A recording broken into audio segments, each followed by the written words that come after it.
Donc, nous allons ouvrir la première conférence, la première séance Alors, de la rentrée universitaire, puisque nous poursuivons notre cycle de conférences. Euh, alors, alors, vous allez juste, pour l'instant, c'est couper les micros. Et si vous voulez bien mettre, c'est vos bobines, comme on dit en argot, j'aime bien ce mot, vos bobines, vos visages. Je trouve que c'est quand même sympathique pour le conférencier, pour nous-mêmes, de vous voir. Voilà, si vous pouviez, ceux qui ont la possibilité d'ouvrir les caméras, je trouve que c'est quand même plus sympathique qu'être avec des vignettes noires. Voilà, par contre, les micros, voilà. Donc, si vous avez la possibilité d'ouvrir vos caméras. Donc c'est la première conférence de la rentrée. Et donc, nous avons le grand plaisir et l'honneur de recevoir Denis Charbit, qui sera présenté par Martine Benoît. Et donc, nous poursuivons. Je vous donne juste voilà, le programme des conférences de la rentrée. Donc, le 9 octobre, c'est Yann Jurovitz, qui est juriste, maître de conférence en droit. Ensuite, Jean Slamovitz, qui est linguiste. François Rastier, linguiste. Et Yana Grinspoon, qui clôturera le cycle de conférences sur... Bonjour Bruno. Ah non, c'est Saïd. Et Bruno, je le vois aussi. Et donc, Yana qui voilà, clôturera ce cycle de conférences sur antisionisme, antisémitisme. Donc, nous avons lancé ce cycle de conférences après le 7 octobre. Là, nous nous approchons de, des commémorations du 7 octobre. Hein, voilà, ça a été quand même pour nous un moment de sidération, mais un moment pendant quelques semaines au moins, toujours aujourd'hui évidemment, mais nous avons souhaité penser aussi penser non pas l'événement, mais penser ce qui s'est passé dans les universités, ce qui s'est passé dans la société, notamment en France, aux États-Unis, puisque Günther Jikeli avait présenté les États-Unis, mais effectivement, nous avons été tous quand même très interpellés. Certaines personnes parlent de choc, et notamment nous en France, évidemment par ce qui s'est passé en Israël, mais aussi par ce qui s'est passé en France et les propos que nous avons pu entendre, voilà, notamment à l'université. Voilà, donc nous avons pensé qu'il était important d'entendre les spécialistes de cette question de l'antisionisme, de l'antisémitisme, et c'est pourquoi nous invitons aujourd'hui Denis Charbit, voilà, que nous écoutons régulièrement, on l'entend avec grand plaisir et avec grand intérêt sur différentes ondes, et notamment sur Academ. Il a commis des sortes de capsules vidéo qui sont, je dois dire, didactiques, qui sont importantes sur certains items, certaines thématiques. Voilà, nous l'entendons effectivement en France, en tout cas, il y a un écho de ces conférences aussi dans différents milieux. Voilà, donc Martine, peut-être, voilà, si tu vas présenter donc Denis Charbit. oui, je vais vous faire quelques ajouts peut-être à cette présentation. Donc d'abord, Denis, on est très heureux de vous recevoir et je disais tout à l'heure en aparté, il y a énormément de collègues de la revue de Safon qui sont là. C'est une revue à laquelle vous contribuez. Il y a Danielle Delmer, sa directrice, qui est là. Donc vraiment, nous vous saluons. Donc rapidement, vous êtes professeur de sciences politiques et d'histoire des idées à l'Open University of Israel, mais vous donnez aussi énormément de cours, notamment, et je trouve avec beaucoup de courage, à Sciences Po Paris et aux États-Unis. La troisième édition, revue et augmentée de votre ouvrage Israël et ses paradoxes est parue en mai 2023 et vous l'avez complété par un ouvrage que vous avez intitulé Israël, l'impossible état normal, qui a été écrit, qui vient de paraître, que je viens de passer 2 jours à lire. Et vraiment, on pourra revenir, on va d'abord réagir à ce que vous dites ce soir. Bon, que vous avez écrit aussi. Alors, c'est un ouvrage où vous êtes souvent très personnel et où vous parlez évidemment du 7 octobre. La revue K, d'ailleurs, a ouvert sa newsletter avec quelques extraits de cet ouvrage et la revue, donc qui est une revue que nous suivons ici au RRA avec beaucoup d'attention. Euh, le cas a relevé que votre ouvrage a été commencé à l'heure des manifestations contre la réforme constitutionnelle et a été achevé dans la tourmente de l'après 7 octobre. Et qu'a poursuit, Denis Charbit s'efforce d'y penser les fourvoiements qui ont mené Israël dans la crise actuelle et d'y réfléchir son attachement intranquille au sionisme, hein, c'est votre adjectif que vous utilisez à plusieurs reprises.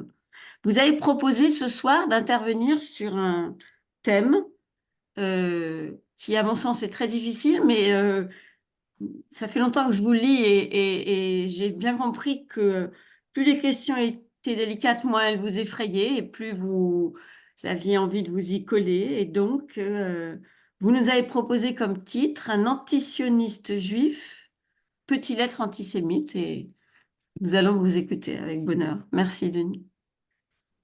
Merci Céline, merci Martine de m'avoir invité ce soir à- ce cycle. Je suis très heureux d'y participer. C'est vrai que c'est une actualité très troublante pour moi, on va dire depuis un an, pratiquement un an. Puisque je n'étais pas en Israël le 7 octobre et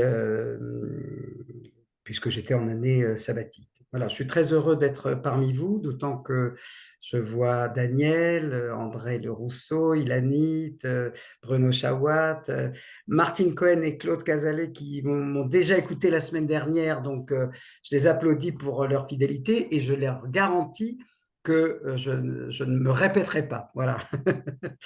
Si déjà ils ont fait l'effort de l'écouter une seconde fois, d'autant que on parlera peut-être un petit peu du livre, mais le sujet, ce n'est pas le sujet du livre, et le livre n'est pas le sujet de la thématique de ce soir. Alors c'est vrai que c'est une question que je me pose depuis longtemps, cette question des rapports entre antisionisme et antisémitisme. Et je dois dire que je me la pose au moins à deux niveaux. Le niveau de la réflexion, du travail, on va dire, d'histoire des idées, scientifiques, etc. Mais je ne cacherai pas que je suis bien conscient que, et tous les capsules sur Academ, je comprends bien, je devine bien que c'est aussi un enjeu qui est politique, qui est public. C'est un sujet qui revient très souvent. Et je dirais que la manière dont j'ai de l'approcher, je ne sais pas si c'est original, mais en tout cas, elle n'est certainement pas la plus commune et la plus ordinaire.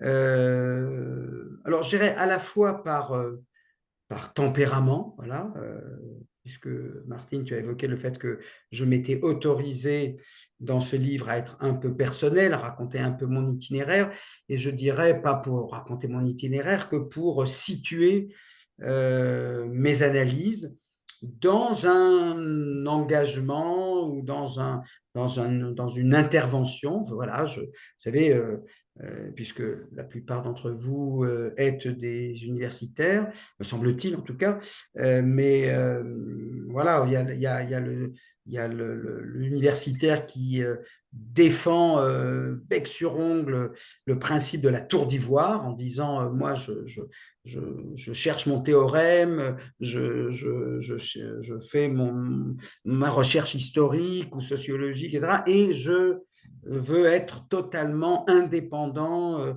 et ne pas mêler des affaires publiques, et c'est tout à fait respectable. Et puis il y a d'autres chercheurs, et j'en fais partie, qui considèrent un petit peu voilà, comme un devoir civique. Après tout, on est payé par l'État, en l'occurrence par l'État d'Israël. Et donc, on a des devoirs, voilà, d'abord de produire la recherche, hein, c'est pour ça qu'on est rémunéré, mais également de former des étudiants, d'enseigner, ça fait partie de nos devoirs, je dirais une contrepartie au fait que on est donc rémunéré pour faire de la recherche. Et puis, comme voilà, ces questions-là sont dans l'espace public, voilà, je fais partie de ces chercheurs qui estiment qu'ils doivent voilà, prendre leur part. Alors, je ne vous cache pas qu'en ce moment, c'est peut-être un peu trop. C'est vrai que cette année sabbatique, en général, je le fais d'Israël. Et donc, ça suppose que ce ne soit que la radio un peu, la télévision par Skype, mais moi, j'aime pas tellement, ou par Zoom, donc je l'ai fait assez peu. Mais là, comme j'étais aux États-Unis, dans le Vermont, d'août à décembre, et puis de janvier à juillet à Paris, alors c'est vrai que, voilà, avec tout ce qui s'est passé, l'opération terrestre, Rafah, les mandats d'arrêt du tribunal pénal international. Donc voilà, j'ai été énormément sollicité, j'ai accepté, j'ai consenti, hein, je n'ai pas été forcé, ce qui m'a valu effectivement une surexposition médiatique, notamment à la télévision, où en général, dans tous ces talk shows, comme on dit, je n'y étais jamais, puisque voilà, je vis en Israël depuis 50 ans, et la coïncidence d'être à Paris et au même moment d'être sollicité, finalement, était assez rare. Voilà. Bon, et puis ça continue un petit peu, puisque nous sommes encore en congé en Israël avant la rentrée qui est en novembre. Et donc, j'ai rempilé donc, en donnant un cours à Sciences Po. Alors, je sais pas, on ne dit pas succursale, enfin dans l'antenne, dans le campus qui se trouve à Menton. Pourquoi? Parce que Menton a comme spécialisation la Méditerranée et le Moyen-Orient. Et donc, j'ai donné un cours au semestre dernier sur le conflit israélo-palestinien. Et là, je donne un cours, enfin, je donne plusieurs cours, mais en tout cas, l'un d'eux porte sur l'État d'Israël, politique, société, voilà, sans la dimension, en tout cas, prégnante ou prédominante du conflit. Alors, on va commencer, après cette un peu trop longue introduction. Moi, ce que je vous propose de faire, puisque c'est par Zoom, c'est d'emblée, voilà, je donne le signal maintenant, bien entendu, si vous le souhaitez, d'écrire par chat des questions. Voilà, parce qu'en général, on parle un peu longtemps, et puis après, on a la place pour 2-3 questions, et je me dis, mais peut-être qu'il y avait des problématiques que je n'ai peut-être pas assez évoquées, ou on n'ose pas, parce que le Zoom, au bout d'une heure et demie, c'est un peu plus difficile, etc. Donc, moi, j'invite, quand je fais des Zooms, ceux qui sont présents à écrire des questions. Comme ça, on va dire, allez, dans 7 minutes, je vais ouvrir mon chat et je vais voir s'il y a 1, 2, 3 questions, ou pas du tout, hein, il n'y a pas d'obligation ici. Mais ça me permet tout simplement d'orienter mon propos en fonction voilà, de questions que vous posez autour de cette thématique. Alors, la thématique, donc allez-y si vous voulez écrire la question, et puis dans quelques minutes, je les regarderai. Non sans donc commencer à entrer dans le vif du sujet. La question, c'est effectivement, alors c'est moins la question antisionisme, antisémitisme, je pourrais y venir, voilà, on pourra l'évoquer. Mais je pense que vous l'avez déjà fait tout le long de l'année, et en tout cas, sinon, maintenant, vous le ferez avec les conférenciers dont j'ai entendu les noms et que je connais et que je lis. Et donc, dans ce contexte-là, même si je répondrai peut-être à des questions sur antisionisme et antisémitisme, mais je voudrais me pencher sur le cas spécifique des antisionistes juifs, et de poser la question, voilà, un peu provocatrice, comme on dit, un peu sexy pour attirer le public, mais aussi parce que c'est pas simplement une question théorique, une question analytique, comment on va, quel rapport y a-t-il ou non, etc.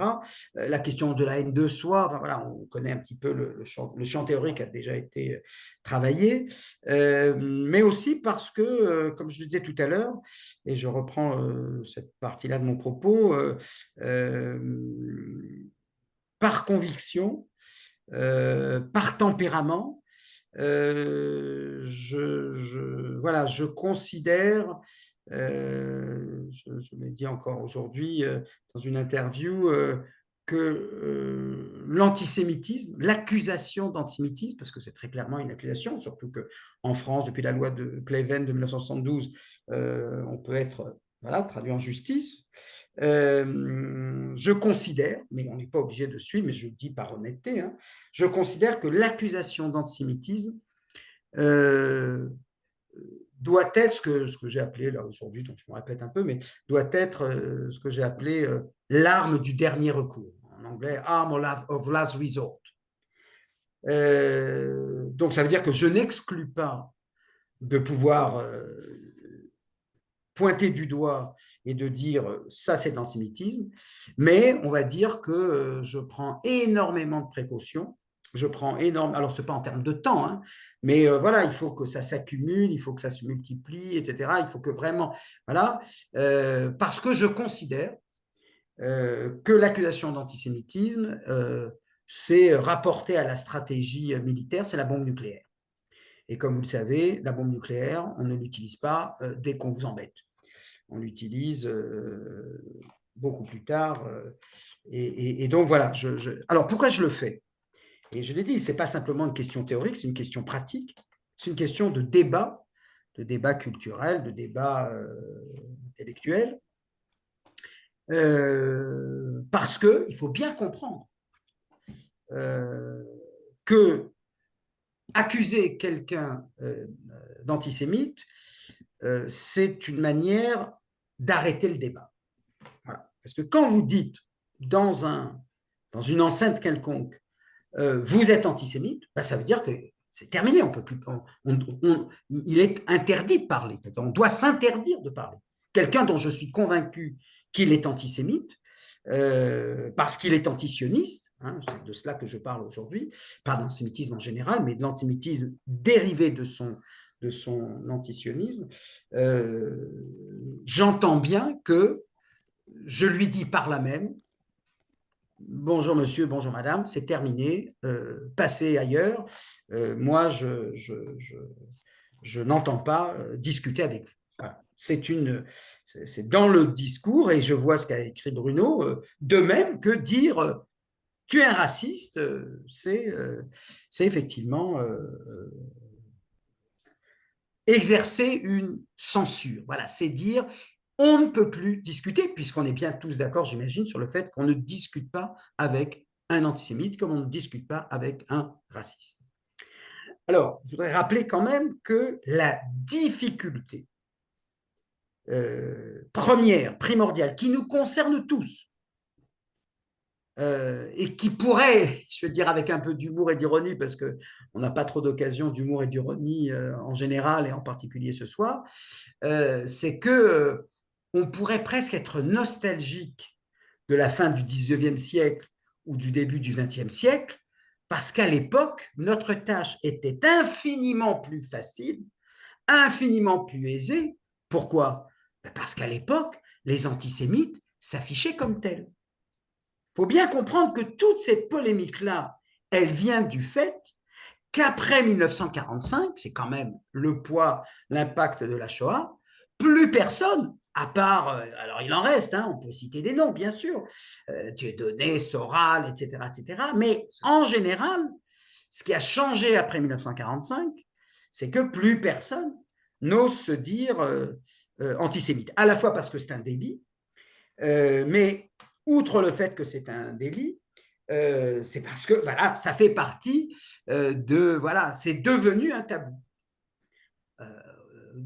On aurait à parler de l'antisémitisme d'Édouard Drummond, mais c'est Édouard Drummond ou de, je sais pas, de Treitschke ou d'autres, mais c'est lui le premier qui aurait dit, mais non, c'est moi qui me considère comme antisémite, vous n'allez pas me traiter d'antisémite, je le suis, je le revendique, j'en suis fier.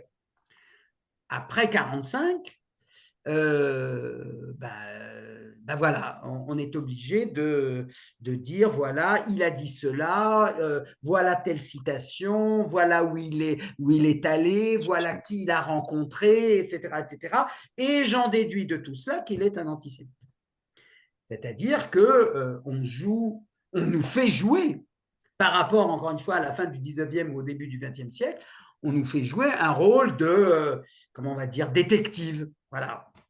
Il faut qu'on aille chercher dans quelle revue il a publié, il a signé une pétition avec d'autres. Voilà, il faut étayer. Là où auparavant, voilà, on a fait des recherches sur l'antisémitisme, mais la question l'est-il ou ne l'est-il pas ne pouvait pas se poser, puisqu'il l'affichait, il l'affirmait, il le déclarait, et que pour le coup, on pouvait prendre au sérieux. Enfin, je ne crois pas avoir lu une seule fois quelqu'un, un article, il se déclare antisémite, mais en fait, il ne l'est pas. Voilà. Enfin, si, peut-être autour de Céline, par exemple. Voilà. Enfin, la lecture référaire de Céline. Donc, dans l'espace public, hein, c'est une assignation, c'est une imputation, c'est la stratégie du soupçon, etc., etc. C'est une dénonciation, en quelque sorte, parce que, bien évidemment, la personne va se défendre, va dire, mais jamais de la vie, mais c'est inconcevable.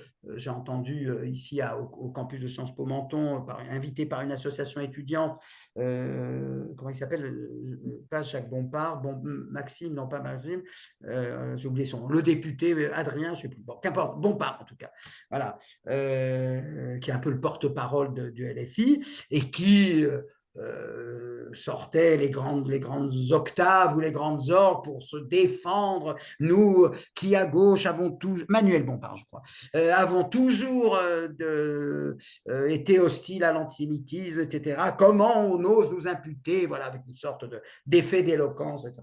Donc c'est une situation sur le plan rhétorique, si j'ose dire, dans l'espace, la mise en scène du débat public, vous êtes là en train de dire oui, oui, vous l'êtes, et lui dit mais non, mais je ne suis pas. Et donc on est un peu perdant, si j'ose dire. Un peu rabat-joie comme ça. On est bien celui qui vient dire je sais mieux que toi ce que tu es. Voilà. C'est une position un peu particulière. Et donc, et puis, voilà, comme il y a un phénomène de Shoah fatigue, il y a aussi un phénomène d'antisémitisme fatigue qui fait que, comment dirais-je, comment c'était dans Don Juan, tant va la cruche à l'eau qu'à la fin elle se casse. Voilà. C'est-à-dire que, à force de le dire à tout bout de champ, il y a un moment où ça ne passe plus. Il y a un moment où on commence à, voilà, et ça sera d'ailleurs la réponse par excellence, et je connais ça par cœur et j'en ai fait l'expérience encore très récemment, on va vous parler de l'instrumentalisation de l'antisémitisme, c'est-à-dire comment l'antisémitisme est instrumentalisé, etc. Et donc, pour sortir, et encore une fois, pour sortir de ce piège, parce que je considère que c'est un piège, je fais en sorte de ne pas dégainer. Voilà. Hop, immédiatement, vous êtes antisémite. Mais en tout cas, attention, comprenez-moi bien, je ne suis pas du tout en train de dire que je ne le dis jamais. Mais, voilà. Alors, maintenant, là, encore une fois, notre sujet, ce n'est pas l'antisionisme et l'antisémitisme, mais celui de l'antisémitisme juif.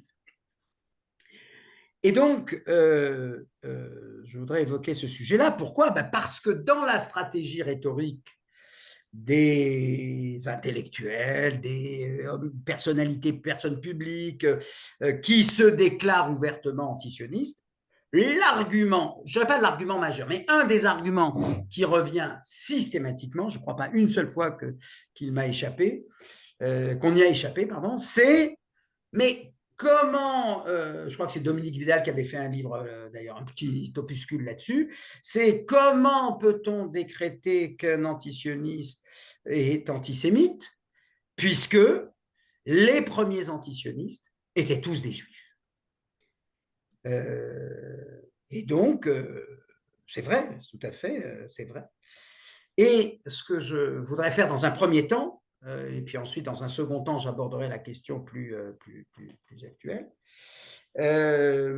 c'est d'abord d'établir, alors d'abord de vous fournir, j'ai envie de vous dire, puisque vous êtes universitaire, vous êtes confronté à cela, de vous fournir des, comment dirais-je, des arguments historiques qui permettent de faire tomber la solennité de cet argument qui consiste, mais comment un antisioniste pourrait être taxé d'antisémite puisque les antisionistes au départ étaient, et pour une part le sont encore. Et là, je voudrais procéder donc en deux temps. Le premier temps, c'est d'abord pour bien établir une ligne de crête entre l'antisionisme juif, hein, encore une fois, c'est mon sujet, hein, l'antisionisme juif, d'avant 1945 ou d'avant 1948, par exemple, pas 45, enfin oui, 45, parce que c'est la fin de la Seconde Guerre mondiale, mais je vais dire même d'avant 1948 et d'après 1948. Et sans contester le fait que les premiers antisionistes étaient tous juifs. Avec quand même, là déjà j'apporte une première subtilité qu'il est bon d'apporter, c'est que tous ces antisionistes, et je peux déjà les citer par tendance, l'antisionisme des orthodoxes, l'antisionisme des juifs libéraux, l'antisionisme des bundistes, c'est-à-dire des révolutionnaires, socialistes, anarchistes, communistes, etc., etc. C'est les trois grandes tendances. Tous ces antisionistes-là, eh bien, ne se définissaient pas comme des antisionistes. C'est-à-dire que personne, il l'était, attention, c'est-à-dire que c'est un terme analytique qui fait qu'on peut dire, oui, effectivement, les orthodoxes étaient contre le projet sioniste. Mais la notion d'antisionisme, ils ne l'ont pas repris à leur compte. Ils ne se définissaient pas comme antisionistes. Et pour une raison très simple, non pas parce qu'ils ne l'étaient pas, ils l'étaient, mais parce que il l'était en ce sens que ce qui s'est affronté dans cette période-là qui va de 1882, hein, je prends Pinsker comme première référence sioniste, jusqu'à 1948, la création de l'État d'Israël, vous avez 4 projets ou quatre solutions ou 4 perceptions de la question juive. Vous avez les orthodoxes qui disent l'antisémitisme, ça monte, ça descend. Nous, tout ce qu'on doit faire contre ça ou pour ça, c'est continuer à avoir confiance en Dieu et se dire qu'un jour, Dieu se souviendra de son alliance. On continue à étudier, on continue à prier. Voilà. Et puisque tu as cité Martine la revue K, je me souviens de cet article de Ruben Honigman, je le cite parce que c'est lui qui m'a interrogé lorsque j'ai présenté la semaine dernière à Hommage mon dernier livre, et il avait écrit, je m'en souviens, ça devait être en novembre-décembre, assez tôt, donc après le 7 octobre, il avait écrit un article de dire mais pourquoi vous êtes surpris? Voilà. C'est-à-dire, ça, c'est la réaction typiquement, si je puis dire, orthodoxe au sens très large, au sens croyant et pratiquant, pas chassid, mitnaged, je ne rentre pas dans les distinctions, c'est consistant à dire, mais c'est comme ça que va le monde. On n'aime pas les juifs. Voilà. Ça, c'était la première tendance. Et donc, toute autre tendance, il faut bien comprendre, je veux dire par là que les orthodoxes, ils étaient pas plus ils étaient antisionistes de la même manière qu'ils étaient anti-révolutionnaires, de la même manière qu'ils étaient anti-émancipation. Mais ils n'étaient pas que antisionistes. De la même manière, ils écrivaient contre la révolution et nanana, comme assimilation, etc., etc. comme illusion. Voilà. La deuxième tendance, le judaïsme libéral, il était antisioniste, c'est-à-dire il disait non, les sionistes, très bien, pas pour nous. Ça ne nous intéresse pas, parce que nous, on a un autre projet, c'est celui de s'intégrer en France, en Allemagne, en Italie, en Grande-Bretagne, etc., etc. Et encore une fois, eux étaient tout aussi anti-révolutionnaires qu'ils étaient antisionistes. Ils étaient contre les chapelles qui n'étaient pas la leur.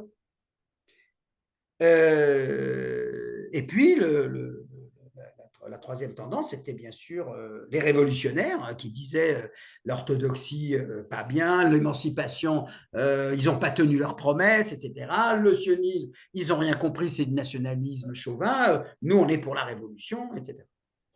Donc, il faut bien comprendre que l'antisionisme des orthodoxes, etc., etc., c'était tout simplement parce que c'était une sorte d'espace politique juif dans lesquels il y avait 4 partis, en quelque sorte, le parti révolutionnaire, le parti sioniste, le parti libéral, émancipateur, et le parti orthodoxe. Et vous avez déjà vu, vous, un parti qui n'est pas contre les 3 concurrents. Donc, ils étaient antisionistes, mais je dirais pas plus qu'ils n'étaient, enfin, de la même manière qu'ils étaient anti-émancipation ou Ça, c'est la première chose. Et donc, aucun d'eux ne se définit comme antisioniste, comme c'est le cas aujourd'hui. Là, aujourd'hui, c'est l'étiquette qui est revendiquée. Là, et c'est la deuxième distinction que je veux faire, c'est l'opposition, et ça, c'est très important dans la discussion, si vous en avez, de se souvenir de cet aspect. Un, qu'ils ne se définissaient pas comme antisionistes, mais ils l'étaient. Ils étaient parce qu'ils défendaient, pas parce qu'ils étaient contre le sionisme, parce qu'ils défendaient un autre projet politique. Alors, quand on défend un projet politique, ah ben c'est sûr que tous les autres, on n'en veut pas. La deuxième distinction, c'est qu'ils s'opposaient à quoi? Et ça, c'est capital de le retenir. Ils s'opposaient à un projet encore dans les limbes, pas une réalité politique existante. Et qu'on le veuille ou non, on pourrait essayer de réfléchir pourquoi, mais il n'est pas du même type que de s'opposer à quelque chose qui n'existe pas encore, et pour lequel des gens militent, que de s'opposer à quelque chose qui existe. Voilà. Moi, quand on me parle, Zemmour, etc., je dis, vous savez, il est nostalgique de l'Algérie française, oui, sans doute, et il chante la gloire de la, etc., etc. Mais une fois que l'Algérie existe, moi, j'ai jamais entendu Zemmour dire, et je suis le dernier, ne croyez pas que je suis indulgent vers lui, mais je dis, regardez bien, Zemmour dit, l'Algérie c'était super, la colonisation, ils ont apporté la République, les hôpitaux, que sais-je encore, etc. Donc, il était sans doute contre, il était sans doute petit, mais voilà, contre l'indépendance de l'Algérie. Mais une fois que l'Algérie existe, j'ai jamais entendu Zemmour dire, si je suis président de la République, j'engage l'armée française à récupérer le territoire. Parce que ce n'est pas la même chose de s'opposer à quelque chose qui n'existe pas. Et je peux tout à fait admettre que des gens étaient à l'époque en disant, bah non, moi je pense que le sionisme, c'est pas une bonne chose, c'est une chimère, c'est loin, il fait chaud, vous allez être envahis, c'est désert, hein, quelles que soient les raisons. Vous allez réveiller l'antisémitisme, donc il faut que le sionisme s'étiole et disparaisse, etc.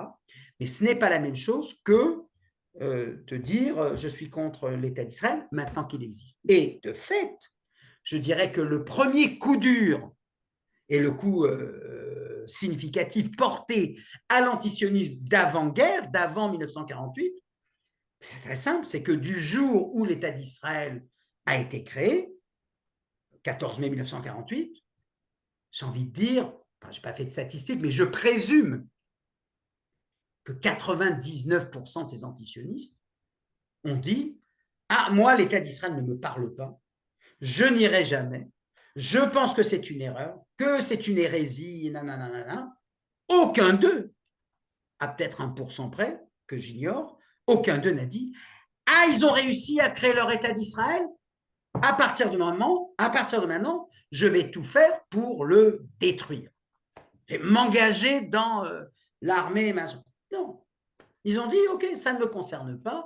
On est passé à un autre mode d'antisionisme, c'est-à-dire, moi, ça ne me concerne pas. Ou je suis contre, c'est une aberration, etc. Mais il existe et je n'entends rien faire pour mettre fin. Et moi, je fais la distinction entre le débat d'idées, celui qui me dit le sionisme est une aberration, c'est pas la même chose que celui qui prend les armes à la main et envahit le sol israélien ou au Tsar à Torah, hein, attention, hein, pour tuer, pour passer à l'acte. Voilà, pour moi, la distinction entre le discours et le passage à l'acte est quand même quelque chose qu'il ne faut pas négliger. Et je crois que parfois on le néglige un peu trop souvent. Le troisième élément, et je vais faire vite parce que je vois l'heure tourner, le troisième élément capital, c'est que aucun de ces antisionistes, qui ne s'appelaient pas antisionistes, hein, comme je l'ai dit tout à l'heure, aucun de ces antisionistes n'a jamais eu recours à la violence pour s'y opposer. Enfin, le Satmar et les orthodoxes et les ultras et le Hirsch, on peut leur reprocher milliards de choses.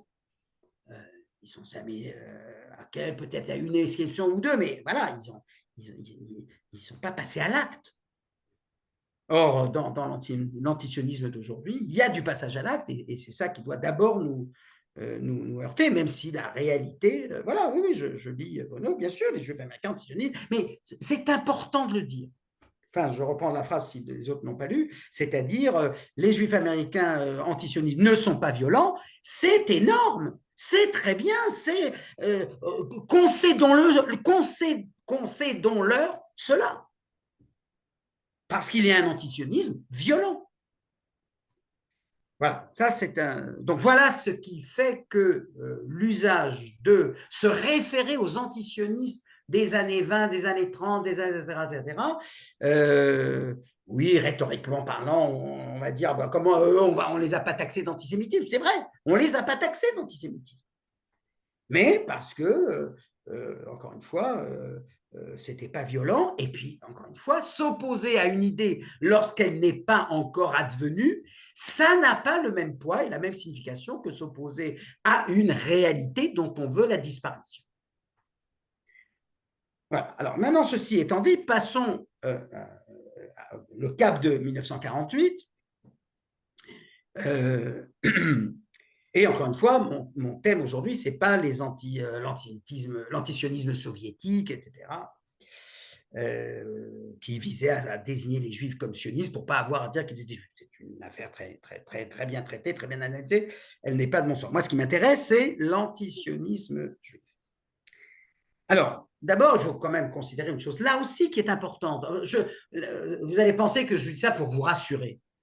Mais à l'époque, cet antisionisme juif drainait des communautés entières. Derrière le Satmar, il y avait toute une communauté. Derrière le Rabbi de Gour, derrière, etc., etc. Derrière le Bund, c'était le premier parti juif de Pologne. Aujourd'hui, Toda Lael, comme on dit en hébreu, on parle d'individus. Alors attention, ces individus peuvent avoir un énorme impact. Noam Chomsky et Judith Butler, pour prendre l'exemple le plus récent. Chomsky parce qu'il a été le premier dans les années après la guerre des 6 jours, Butler parce que c'est la plus récente. En France, vous diriez Ronnie Broman, j'imagine, et j'en connaissais sans doute aussi bien que moi la liste, c'est pas la peine de les égrener.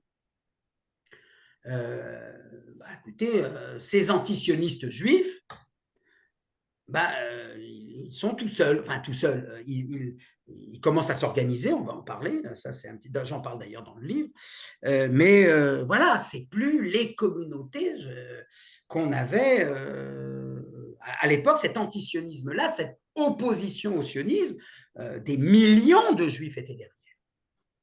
Et encore une fois, je ne dis pas ça pour rassurer, mais voilà, pour recadrer un peu les choses, voilà, pour dire, attendez, le sionisme a commencé comme un mouvement ultra minoritaire. Après 1948, un saut qualitatif a été franchi. 67, je n'ai pas besoin de vous raconter l'histoire, beaucoup d'entre vous, vous l'avez même, je pense, vécu. Et donc, voilà, entre l'orthodoxie, le mouvement d'émancipation et le socialisme juif, etc., le sionisme se porte bien, puisque je parle dans un rapport de force entre ces 4 familles juives politiques. Voilà, la majorité des juifs sont sionistes ou sont favorables au sionisme. Et je dirais d'ailleurs, alors les bundis, etc., parce qu'ils ont péri dans la Shoah et dans le Goulag, et sinon dans la Shoah, dans le Goulag. Et puis après 67, les derniers qui restaient sont partis, à quelques exceptions près. Les partisans de l'émancipation, dans la perspective historique, ne l'oubliez pas, les partisans de l'émancipation qui considéraient que pour consolider l'émancipation, il fallait prendre des distances avec le sionisme, de peur de réveiller chez les antisémites l'idée que les Juifs sont un peuple étranger, puisque les sionistes disaient bien, on n'est pas des Français, on n'est pas des Italiens, on n'est pas des Allemands, on est des Juifs. La grande révolution dans ce monde, dans cet univers juif de l'émancipation, c'est qu'aujourd'hui, ils disent j'ai plus besoin, pour être partisan de l'émancipation, de faire une croix ou d'être très timide ou réservé ou hostile au sionisme. Certes, bien sûr qu'il y a des évolutions récentes qui demandent notre attention et je vais en parler tout de suite. Donc, j'ai commencé par, en quelque sorte, les bonnes nouvelles. Mais attention, comme on dit en hébreu, Betor Ami Ani Yoshev, je vis au sein de mon peuple, en l'occurrence en France depuis, on va dire, presque 8 mois. J'ai assisté, j'ai été ébranlé, secoué, hein, et je le dis avec d'autant plus d'humilité que j'avais plutôt tendance à sous-estimer la gravité de cet antisionisme.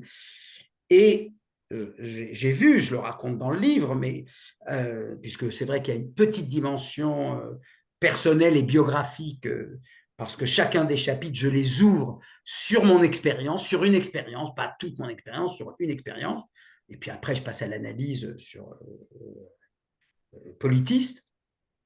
Mais c'est vrai que j'ai eu le sentiment que c'était une bonne chose que d'incarner, que de me situer. Et je le raconte ici, dans le chapitre sur la diaspora, puisque le sujet, c'est les antisionistes juifs. Donc j'étais à Burlington, dans le Vermont, qui est à UVM, University of Vermont, dont le sénateur est Bernie Sanders, hein, donc le juif progressiste par excellence.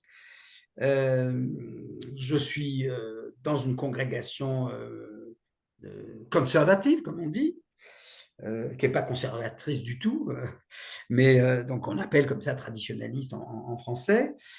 J'arrive donc au mois d'août, au mois de septembre, les fêtes de Kippour, octobre, Simchat Torah, le 7 octobre, on va à la synagogue et quelque chose comme 15 jours après, grande division énorme entre les fidèles autour d'un débat sur comment on va aider Israël. Et quand l'un d'eux dit on va aider une unité militaire, vous avez un tollé de la part d'un tiers, hein, pas moitié-moitié, de la salle qui dit mais absolument pas admissible quand on voit ce qu'Israël fait, bombarde, etc. On était avant l'offensive terrestre, hein, c'était quand c'était les bombardements aériens. Et donc, division au sein de la communauté. Et comme j'aime à le raconter, parce que c'est vraiment la singularité de l'expérience que j'ai eue là-bas, je dis souvent, vous savez, des antisionistes juifs, j'en ai vu très souvent dans ma vie, en France notamment, et même en Israël, après tout, pourquoi pas. Et quand ils parlent d'Israël, c'était toujours très rude, très impitoyable, très sévère, et je dirais presque même un peu jouissif.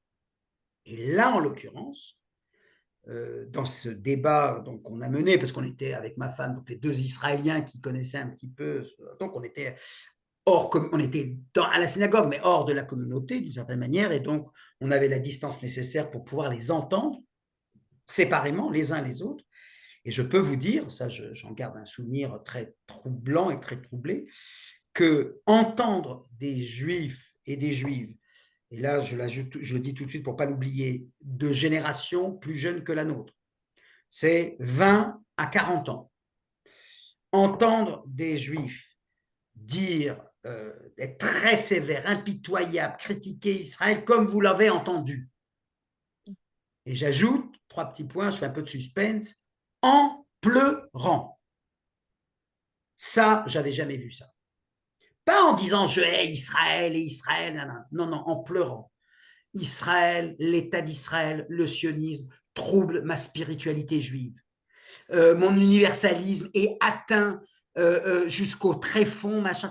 Je peux vous dire que c'est pas la même chose. Voilà. C'est-à-dire, je ne pourrais pas, et quand je dis je ne lance pas la bombe atomique, quand je vois quelqu'un pleurer à cause de ce que fait Israël, pour moi, déjà, ça ne peut pas être la même chose que celui, juif ou non, qui en jouit, dont vous voyez qu'il est heureux de dire qu'Israël commet un génocide. Enfin, vous le sentez. voilà, qui dit « Ah, je vous l'avais bien dit ». Voilà. Quand vous les... Et c'était, on va dire, sur un groupe de 20 personnes, c'était 6-7 personnes, chacun parlant à tour de rôle et chacun dans un effondrement émotif qui m'a surpris. Et ce dont j'ai pu me rendre compte, alors c'est du chantage affectif, oui, on peut, mais c'est un petit groupe, hein, c'est pas en public, on est 20 personnes. Non, je dis ça à Bruno, puisqu'il a parlé du chantage affectif de ces larmes-là. Quand on est dans un petit groupe, c'est sans le groupe des pro-israéliens. La méthode dans ces cas-là, c'est de ne jamais les faire se rencontrer tout de suite, c'est d'abord de les laisser s'exprimer. Et de les laisser s'exprimer d'ailleurs, je le dis parce que ça peut être utile, de les laisser s'exprimer pour qu'ils se rendent compte que dans le groupe censé être homogène, ils se rendent compte qu'il y a des voix plurielles. Voilà. Ah, tiens, on était tous censés être des antisionistes ou des sionistes. Eh bien, on n'a pas le même rapport et le même regard, etc. Et c'est comme ça qu'à un moment, on pourra dire, ben alors maintenant, vous pouvez vous rencontrer.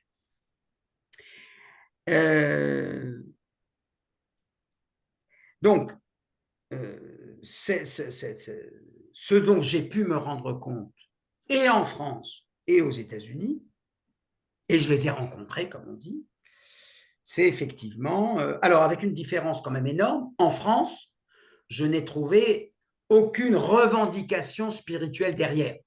C'est pas au nom de la foi, c'est pas au nom de la croyance, c'est pas là il peut y avoir une distance vis-à-vis d'Israël, mais ça ne va jamais plus loin. Aux États-Unis, ceux que j'ai rencontrés à Burlington, c'était à partir d'une position croyante, observante, pratiquante, appelez ça comme vous voulez. En France, c'était, allez, on va dire, d'extrême gauche, gauchiste, etc., d'anciens communistes, etc., de SEDEC, UJP, Union française des Juifs pour la paix, etc. Donc, ce n'est pas la même racine. Et c'est pour ça que je suis peut-être pas, enfin, je regarde un peu ça différemment. Les uns pouvaient pleurer, les autres, ça leur serait jamais venu. Même par narcissisme moral, je les aurais pas, je peux pas les imaginer en train de pleurer. Parce qu'ils sont détachés. Ils sont détachés de toute communauté, etc. En revanche, et là, je vais finir sur une note un peu difficile ou un peu sévère, j'ai effectivement le sentiment que se reconstitue ce que j'appelle une diaspora rivale. Alors, très rapidement, dans ce chapitre-là sur la diaspora, une fois que j'ai raconté cet épisode de Burlington, là, de la synagogue en émoi, je fais une typologie et je dis finalement quelle diaspora l'État d'Israël, à quelle diaspora fait-il face? Et je dis qu'il y a 3 types de diaspora. La première, c'est la diaspora recrue, c'est-à-dire tous les juifs là qui sont sur l'écran, vous êtes potentiellement des recrues. Voilà. Que je condamne un peu sévèrement en disant si des juifs veulent venir, ils viendront, ils sauront comment venir, on n'a pas besoin de les regarder en disant alors quand c'est que vous allez venir. Voilà, moi ce regard comme ça de surplomb prétentieux, alors l'antisémitisme en France, vous faites vos valises, ça y est, c'est le moment, je ne supporte pas, et pourtant je suis sioniste. Mais je n'aime pas ce discours de surplomb. Voilà. Mais voilà, la diaspora est une ressource. Après tout, la diaspora est un mouvement qui a été créé en diaspora pour la diaspora. Il n'a pas été créé par les Juifs qui habitaient dans le vieux Yishuv à Jérusalem, à Tibériade, à Hébron et à Gaza, ou à Safed. Donc, il y a une diaspora recrue, c'est-à-dire celle qui finalement va être l'armée de réserve de l'État d'Israël, c'est eux qui vont venir en Israël, juifs d'Irak, du Yémen, un peu les juifs de France depuis 10 ans, 20 ans, etc.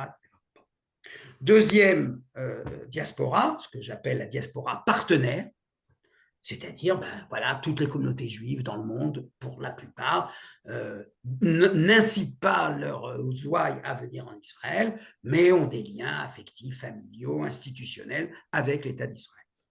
Et dans cette typologie, qui doit être complète pour que ce soit une typologie, il y a ce que j'appelle la diaspora rivale, et celle-ci me semblait avoir disparu avec la disparition du Bund, etc. Il n'en restait plus que quelques juifs orthodoxes qui eux-mêmes, d'ailleurs, depuis l'existence de l'État d'Israël et la participation des partis orthodoxes au pouvoir, se considéraient comme assionistes. Voilà.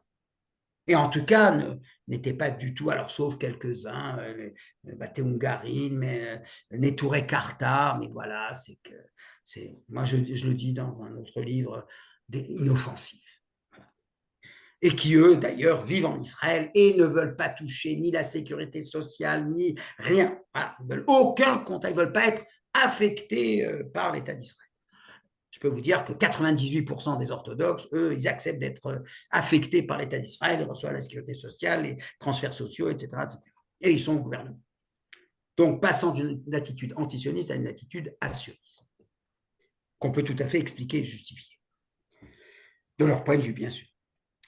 Là, ce que je constate, c'est que commence à se reconstituer une tribu, une diaspora rivale, celle qui conteste. Alors, regardez comme ça a évolué. Dans les années 70 en France, vous aviez Richard Marien Strauss, être peuple juif en diaspora. Qu'est-ce que c'était l'antisionisme? C'était tout bonnement contester la centralité d'Israël. Mais à côté de ça, il disait Israël existe et très bien et machin. Bon, la paix avec les Arabes, ils ne savent pas le faire. Ils discriminent un peu les séfarades, ok, mais globalement, ce n'était pas une critique fondamentale. Mais c'était de dire il faut que les sionistes arrêtent de dire que parce que c'est un État alors que nous on est des communautés, alors on doit être au garde à vous, on doit être l'ambassade d'Israël, etc. Bon, c'était une protestation sympathique, c'est Gaston Crémieux en France, c'était la revue Combat pour la diaspora, je crois que Bruno, tu y as écrit à l'époque, non? Il me semble. Non, pardon. Bon, voilà, c'était ça. Là, aujourd'hui, on est sur quelque chose d'autre. Pourquoi? Parce que cet antisionisme juif,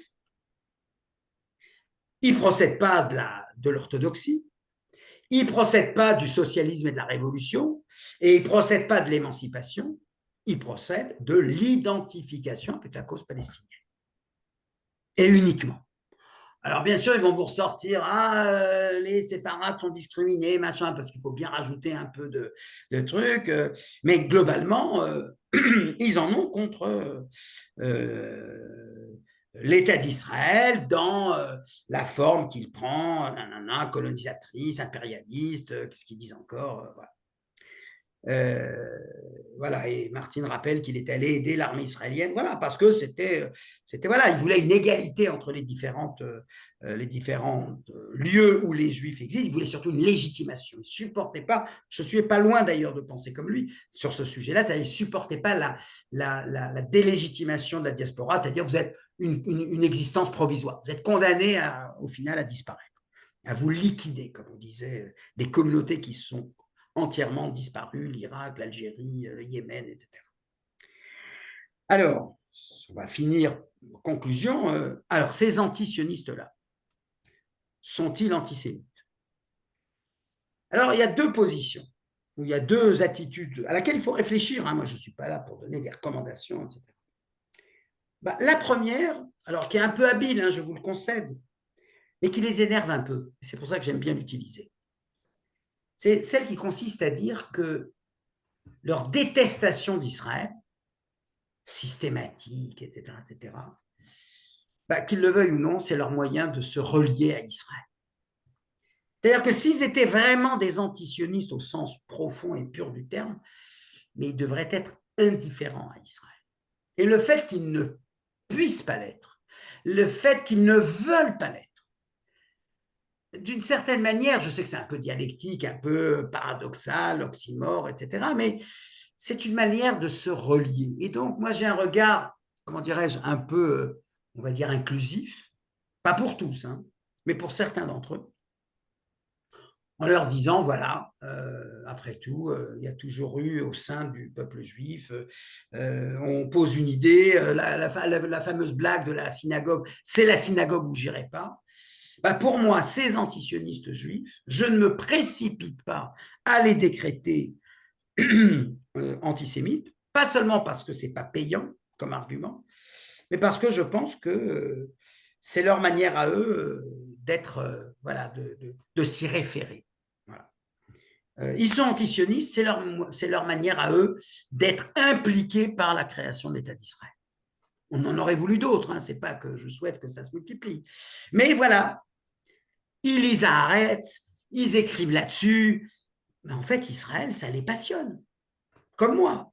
Alors, avec une autre manière d'être passionné par le sujet, mais voilà. Et donc, en ce sens, je sais que ça les énerve un peu quand je leur dis ça, mais finalement, ils ne s'émancipent pas de la chose juive. Ils s'en arrachent pas, ils sont attachés, etc. Alors, par le côté âpre, hein, par le côté sévère, pénible.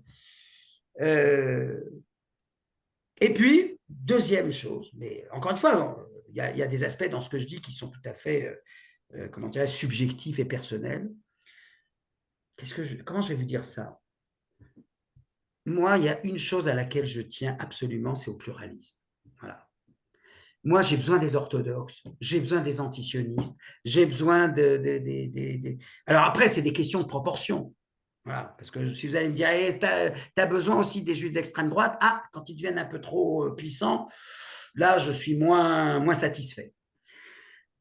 Et donc, j'ai envie de dire que je sais bien le mal qu'ils font, je sais bien le tort qu'ils causent, j'en suis totalement conscient, ne croyez pas une seconde que je ne sois pas lucide là-dessus, mais pour moi, le monde juif n'est pas le monde juif s'il n'y a pas cette pluralité. Il y a un texte magnifique de Zangwill que si peut-être je trouverai quand on me poserait la question, je vais voir si je retrouve la citation, où ils ne sont jamais d'accord entre eux. La marloquette, comme on dit, la culture de la querelle, du débat. Voilà. Alors, c'est pas qu'ils ne m'énervent pas et les boyarines, je les lis tous, hein, mais voilà, il faut être capable. Désolé, je suis un peu enroué parce que je parle beaucoup ces derniers jours. Il ne faut pas renoncer à faire de la gradation. Hein. Ce n'est pas le bien ou le mal. Dans le mal, il y a des degrés. Et il y a des degrés plus puissants et d'autres plus forts et d'autres moins forts, etc. Et je suis bien conscient du tort qu'ils causent, mais tous ne sont pas du même acabit. Voilà. De la même manière que les orthodoxes souvent nous disent « Mais attendez, on n'est pas tous les mêmes, arrêtez de nous, machin, etc. » De la même manière que moi, j'ai bâti, je ne vais pas dire ma carrière, mais sur l'idée qu'il y a des sionismes et pas un sionisme, eh bien, je dirais que même parmi eux, il y a des antisionismes et tous ne sont pas de la pire espèce. Voilà. Alors attention, je peux témoigner pour finir sur une anecdote que on avait invité alors Pierre Stamboul, je ne connaissais pas, je dois dire que je ne connaissais pas, qui était donc de l'Union des Juifs pour la paix, et qui a dit,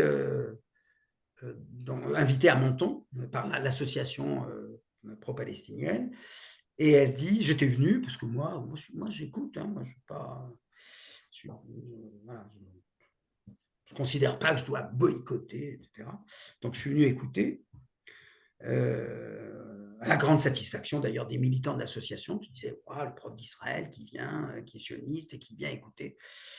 Mais c'est vrai que quand il a dit à un moment le 7 octobre est au mouvement national palestinien ce que le 1er novembre 1954 est au mouvement national algérien, là je me suis levé. Parce que j'ai dit là, si je reste assis et si je donne caution à une comparaison qui est insultante. Voilà. J'ai beaucoup de peine pour le couple d'instituteurs qui a été assassiné ce jour-là. Mais enfin, entre un couple d'instituteurs et 1140 juifs, et pas les non-juifs, pour la plupart des juifs, mais pas tous, il y a quand même une sacrée différence. Voilà. Et de manière générale, la manière dont les analogies qu'on fait avec le 7 octobre, c'est ceci. Là, récemment, j'ai eu à 2 reprises à reprendre 2 personnes qui disaient le 17 septembre, c'est le 7 octobre du Hezbollah. Alors, j'ai dit pour la sidération, d'accord, mais au-delà de la sidération, il n'y a rien à voir. Donc, soyons, je dirais, conscients, vigilants. Pourquoi ? Eh bien, parce que le débat, je terminerai là-dessus, je promets, le débat avec ces antisionistes juifs, et j'ai eu affaire à eux, Alors d'abord, comment dirais-je, c'est fondé sur tellement d'ignorance. Il y a tellement de méconnaissances que c'est tellement facile de discuter avec eux et pas de dire ah, antisioniste, je ne parle pas. Ça, c'est le premier point. Et le deuxième point, c'est que quand une étudiante de Sciences Po me dit je suis juive antisioniste, pourquoi? Parce que la notion d'un État juif, du fait qu'elle n'est pas inclusive et qu'elle n'inclut pas les Arabes, etc., pour moi, c'est irrecevable. Et je lui dis, ah ben tiens, ça c'est intéressant parce que moi aussi, c'est quelque chose qui me trouble. Moi aussi, c'est quelque chose qui me gêne. Et pour autant, je reste sioniste et je n'ai pas besoin d'être anti-sioniste. Et on a commencé à avoir tout un débat sur démocratie, nation civique, nation ethnique, les avantages de la nation civique, les avantages de la nation civique, etc. La nation ethnique, c'est vrai, elle dit État juif, pas État neutre, mais elle n'a aucun problème avec le voile, elle n'a aucun problème avec la différence. Alors que la nation civique, à la française, républicaine, elle est égalitaire sur le papier, mais elle ne sait pas trop faire avec les différences. Elle ne supporte pas le voile, elle ne supporte pas les signes ostentatoires, etc. etc.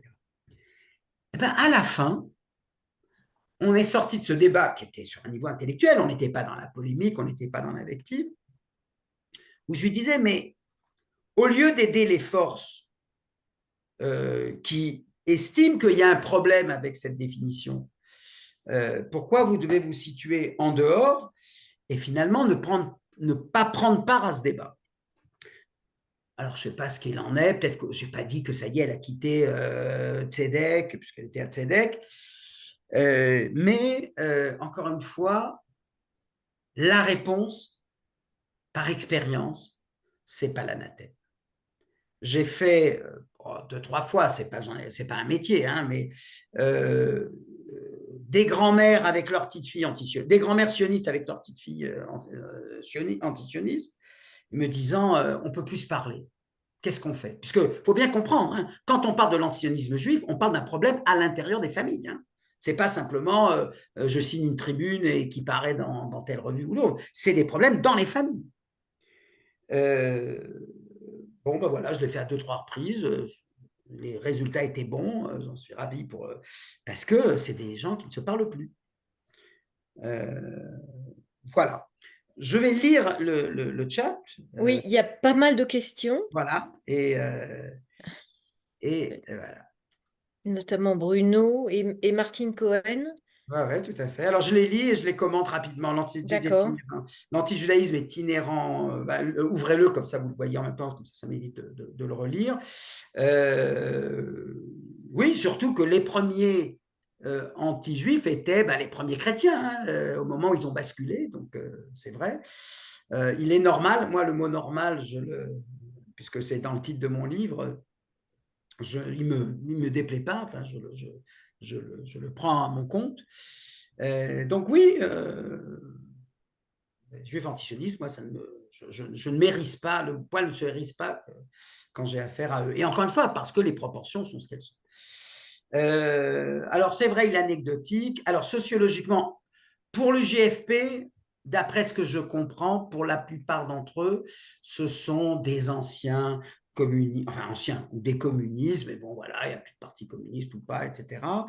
Le lien, alors, ils étaient donc dans une dénégation identitaire tant que le communisme était transcendant, en quelque sorte. On est tous des prolos, on n'est pas des juifs, des italiens, etc. Dans le choc des identités, avec le réveil des identités, ils sont obligés d'occuper une case, cette case-là, mais comme ils restent fidèles à cette problématique universaliste, etc., ça se traduit donc par cet activisme-là qui leur permet, me semble-t-il, ils me le disent, hein, attention, c'est pas un soupçon, hein, c'est que ça leur permet de renouer avec l'utopie communiste transcendant les identités. Voilà. C'était aux États-Unis qui me dit, mais moi, dans un milieu pro-palestinien composé d'Arabes et pas uniquement d'Arabes, mais je me sens parfaitement en sécurité. Voilà. Et je sentais qu'elle recomposait, elle reconstruisait, j'entends la phrase, hein, je la prends au sens premier, mais qu'elle reconstruisait cette utopie des identités qu'on peut laisser de côté. Voilà. Dans un premier temps, elles existent, mais au final, eh ben voilà, on a créé une commune, hein, communa en hébreu, hein, une commune qui transcende les identités. Alors, certains juifs orthodoxes tiennent le sionisme comme une hérésie, tout à fait, je peux l'expliquer, et c'est complètement justifié de leur point de vue. C'est, les sionistes sont des usurpateurs. Pourquoi ce sont des usurpateurs? Parce qu'ils nous ont tout piqué. Ils nous ont piqué du peuple juif, ils nous ont piqué la terre d'Israël et ils nous ont piqué la Torah. Et comment ils l'ont piqué? Comment ils s'en sont emparés? Parce que de tout ça, ils en prennent un peu. Ils ne reprennent pas toute la Torah, autrement on serait orthodoxe, ils en reprennent un peu. Ils ne reprennent pas toute la terre d'Israël, ils en prennent un peu. Et ils ne prennent pas tout le peuple d'Israël, ils en prennent celui qui veut bien venir. Ça, c'est le premier point. Et puis surtout, et là, ils ont complètement raison, c'est-à-dire qu'ils sont d'autant plus, et eux se disent antisionistes, parce que le juif émancipé, etc., et c'est pour ça qu'ils sont d'ailleurs autant antisionistes qu'anti-conservatifs ou anti-libérales, parce que là, vous avez deux catégories de juifs qui disent « Ah, mais c'est nous les meilleurs juifs. On rivalise avec vous sur ce que c'est être un bon juif. » Donc, pour nous, le rabbin, c'est pas celui qui étudie la Torah tous les jours. C'est très bien, c'est respectable, mais pour nous, c'est pas le haut du pavé. Le haut du pavé, un sioniste en Israël, il vous dira le haut du pavé, c'est la prof d'Ulpan, celle qui vient enseigner l'hébreu à des juifs qui l'ignorent. Ah, ça. Aujourd'hui, on vous dira, c'est le soldat. Et puis surtout, le sionisme comme une hérésie, parce que le sionisme a décomplexé historiquement des juifs de pratiquer toutes les mitzvot. Je n'ai pas besoin de pratiquer puisque je suis en Israël. Et puis parce que le sionisme, c'est ce que j'appelle le transfert de sacralité. Le sacré, c'est le Shabbat. Ah non, pour nous, le Shabbat, c'est un jour de repos hebdomadaire. Ouh là là. Le sacré, c'est la langue hébraïque. Ah ben pour nous, c'est pas la langue sacrée, c'est la langue dans laquelle on va dire des gros mots, dans laquelle on va écrire des poèmes. Voilà, elle est multidisciplinaire, elle est comment dirais, tous azimuts, quoi. Alors ensuite, nanana, accuser, oui, c'est fermer le débat, ça je suis complètement d'accord, etc. Voilà. Oui, c'est vrai, j'admets, Bruno dit, la victime de la discrimination, elle dit qu'elle est discriminée. Attention, c'est pas vrai, enfin, c'est pas vrai. Ça commence à changer. Et c'est pour ça que je ne suis pas aussi pessimiste que toi. Tu as raison, Bruno, de dire qu'au départ, c'est la victime de discrimination, elle dit qu'elle est discriminée et tout le monde dit Amen. Les Juifs, quand ils le disent autour de ces questions-là, ah non, non, non, vous êtes des privilégiés, des blancs, des. Ça change. Ça change, et je vais vous en donner une preuve. J'ai rendez-vous, donc je ne peux pas encore vous dire le contenu, j'ai rendez-vous avec, je ne saurais pas vous dire ce qu'elle est dans la hiérarchie, mais en tout cas quelqu'un d'assez haut placé dans Amnesty International, et je me suis battu avec eux sur le rapport qu'ils avaient fait sur Israël État apartheid. Donc ils savaient très bien qui j'étais, ils savaient très bien que je les avais combattus à Genève, pas seulement à Paris, à Genève même. Et ils m'ont dit, oui, je crois que nous nous sommes trompés et nous avons sous-évalué l'antisémitisme. C'est-à-dire que ce discours-là de « il faut entendre la MeToo », et là, c'est MeToo qui nous a aidés. C'est-à-dire, aujourd'hui, alors vous allez me dire, ah, mais le 7 octobre, on n'a pas entendu les femmes violées, il fallait qu'elles apportent des preuves. Bien sûr qu'il y a encore de grands manquements à tout cela. Mais cette logique-là, il y a un moment où c'est Sharansky qui parlait de double standard. Pourquoi ce qu'on attribue aux uns, aux Juifs, on ne l'attribue pas? Alors, c'est vrai que ce déséquilibre existe, mais comme cette logique-là de on entend la victime prend de plus en plus d'importance, ça a marché. Et je peux vous dire, ce n'est pas un secret, à Menton, l'année dernière, au plus fort de l'occupation au campus de Menton, eh bien, la section d'Amnesty locale a invité les Juifs qui avaient été victimes d'insultes, de WhatsApp terribles, de discrimination, d'excommunication, etc., etc. On a fait une soirée où chacun racontait son histoire. Non, pardon, j'ai dit le contraire. où chaque étudiant racontait l'histoire de son voisin pour qu'il n'y ait pas trop d'affectivité dans le récit qu'il faisait. Donc, pas sa propre histoire, mais celle de son copain ou de sa copine.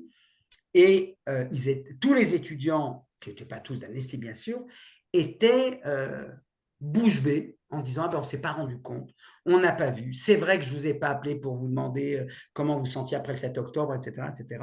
Donc, cette logique-là, tu as raison, elle existe, mais elle joue quand même. Parce qu'ils ont toujours le discours universaliste, et il y a un moment où, quand on ne l'applique pas aux Juifs, on dit il y a un truc qui ne va pas. Fermer le débat, c'est démissionner. C'est pour ça que j'ai dit c'est de last resort, dernier recours. Le narratif épouse complètement, oui, le Nakba, c'est vrai, il lui en détaille. Alors, non. Alors là, je précise, monsieur Pierre Lazare, ils ne lisent pas en détail les nouveaux historiens israéliens. Ils lisent Ilan Pappé seulement. Voilà. Ils ne lisent pas les autres, qui font beaucoup plus dans la nuance. Ils ne lisent pas Benny Morris, parce que Benny Morris a fait 2-3 déclarations pour dire qu'on aurait dû faire le travail en 48 et qu'on ne l'a pas fait. Alors, du coup, il est non grata. On peut contester cette opinion qu'il a eue, mais ses travaux restent. Et Tom Segev, tout ça, ils ne lisent pas. Ils lisent Ilan Pappé. Voilà. Et j'avais eu d'ailleurs l'occasion, je vous le dis, mais j'avais eu l'occasion de le dire une fois dans une des émissions, je ne sais plus laquelle, c'est ce soir, c'est ceci, c'est cela, où quelqu'un m'a dit « Ah, mais oui, mais nous, on lit Ilan Pappé, ta. J'ai dit « Attendez, regardez ce qui se passe. Nous, les nouveaux historiens ont eu pour effet d'inciter des Israéliens sionistes à dire « Ah, on n'était peut-être pas aussi bon qu'on croyait et ils sont peut-être pas aussi méchants qu'on le pensait. » Donc, l'effet de ces nouveaux historiens a été de problématiser, de relativiser. Je trouve que c'est une très bonne chose. Et vous, regardez l'effet de ces nouveaux historiens, et encore une fois, c'est surtout Ilan Pappé, l'effet, c'est, ah ben non seulement je savais que vous étiez dégueulasse, mais en plus, quand ce sont des Israéliens juifs qui le disent, alors vous êtes pire encore que ce que je croyais. Et là, je dis, il y a un truc qui ne va pas. Là, ce n'est pas possible que quand c'est des Juifs qui le lisent, certains d'entre eux, beaucoup d'entre eux disent « Ah, alors c'est vrai que les choses sont plus compliquées que ce qu'on croyait », c'est-à-dire eux, ils le lisent comme quelque chose qui relativise la supériorité de leur point de vue. Et de l'autre côté, c'est « Non, non seulement on avait raison, mais on a encore plus raison ». C'est-à-dire ça ne fait que donner… Et là, je dis, il y a un truc qui est malhonnête sur le plan intellectuel. Est-ce que c'est une forme d'antisémitisme sous France, néocoloniaux? Non. Non, c'est trop facile. Je veux dire, je comprends la propension qu'on a à dire ah ben c'est des antisémites. Ils sont, attention, je le dénonce, hein, mais pas de la même manière. Moi, je vais leur dire, ah bon, alors on est revenu au temps de Merleau-Ponty, le premier Merleau-Ponty d'Humanisme et Terreur, qui avait écrit une centaine de pages pour dire la seule question qui compte, c'est l'usage de la violence. Et il y a la violence progressive et il y a la violence réactionnaire ou régressive. Et donc, nous, on sera toujours du côté de la violence régressive. C'est un point de vue que je ne supporte pas, et notamment autour du 7 octobre. Mais dire que c'est antisémite de dire ça, non. J'entends bien, je ne le partage pas, mais j'entends bien que pour ces personnes-là, la violence infligée, on est dans le Frantz Fanon, même pas dans le Frantz Fanon, on est dans le Sartre qui disait quand on tue un oppresseur, on est 2 fois machin, on s'est libéré comme opprimé, on a débarrassé l'humanité d'un oppresseur. On est dans cette tendance-là. Sartre, il le disait pour le FLN, etc. Il était antisémite? Non, il n'était pas antisémite. La violence de celui qui est considéré comme l'oppresseur, etc., la violence subie par l'oppresseur, pour eux, c'est une violence acceptable. Je pense qu'il faut avoir le courage de s'opposer à cette position-là sans avoir recours à l'argument facile de l'antisémitisme. Et expliquer qu'on a le droit, quand on défend une cause anticolonialiste, on a le droit de dire le 7 octobre, c'est horrible, Et pour autant, la cause palestinienne, dans sa revendication, elle reste juste. Et le ciel ne leur tombera pas sur la tête. Et qu'ils soient incapables de le dire, c'est ça qu'il faut pointer, et pas vous êtes des antisémites. Parce que dans la guerre d'Algérie, c'était les mêmes propos. Parce que Simone de Beauvoir, dont j'ai analysé les positions, etc., qui disait « Je serai », mais je le dis moi-même sous une autre manière dans mon livre, regardez dans le cas, si vous le lisez dans les bonnes feuilles, ils l'ont mis d'ailleurs en aparté, enfin ils l'ont mis en caractère gras. Et je dis, oui, voilà, je l'assume honnêtement, hein, je ne me cache pas. Je dis, je serai toujours plus sévère pour ce que nous faisons que pour ce que nous subissons. Mais moi, je le tire de mon sionisme, cette idée-là. Pas d'une culpabilité de truc. Parce que pour moi, c'est ça l'indépendance. C'est ne devoir qu'à soi-même ses fautes et ses erreurs. Et ses crimes. Et pas chercher la responsabilité. Donc, vous voyez que c'est une position un peu particulière. Je ne vous demande pas de l'approuver. Moi, je l'ai parce que je suis israélien. Mais je pense que non, je n'ai pas besoin de recourir à l'antisémitisme pour leur reprocher, pour leur dire cela. Le texte de François, la dénégation, oui, bien sûr, la question de la dénégation est un vrai sujet, hein, puisque, alors voilà, là-dessus, Bruno, je vais te dire ceci. La formule que j'emploie, ou enfin le raisonnement que j'emploie, c'est le suivant. Un antisioniste, alors là, je ne parle plus que des juifs, hein, un antisioniste peut ne pas être antisémite à une condition, qu'il ne me dise pas « je n'ai rien à voir avec l'antisémitisme ». Ce sont deux choses totalement différentes. Je dis qu'un antisioniste, que je ne considère pas comme un antisémite, ne l'est pas à condition qu'il soit obsédé tous les jours par la question du potentiel antisémite de sa position antisioniste. Pardon, un peu long. Je reprends. Il y a celui qui me dit « je suis antisioniste et je suis conscient qu'il peut y avoir un potentiel antisémite dans mon attitude. » Bravo. Celui qui procède, ce n'est pas à moi de faire la police, c'est à lui de se dire est-ce que, en disant, par exemple, le rôle de l'AIPAC qui fait que l'administration américaine est inféodée et c'est pour ça qu'elle n'a pas voté à l'ONU, machin, etc., parce qu'il paye les campagnes des sénateurs et des députés, des congressistes, etc., je dis, là, l'argument, il me rappelle quelque chose. L'hyper-influence, la domination. Attention là, tu mets le pied dedans. Je n'ai pas dit que tu l'as enfoncé dedans. Eh bien, moi, je préfère responsabiliser les antisionistes en leur disant, attention, méfiez-vous. Et j'ai pris, là, dans Charlie Hebdo, j'ai fait une interview et j'avais pris comme métaphore, je voulais un peu innover mon champ de truc, j'ai dit, c'est comme un homme qui dirait qu'il aime les femmes, sauf quand elles sont du pouvoir, et il n'est pas misogyne. Non, non, désolé, quand on est un homme, on ne peut pas venir dire « Ah non, mais moi, j'ai rien à voir avec la misogynie. » Il faut que je me pose la question. Je n'ai pas dit que je le suis, je me pose la question.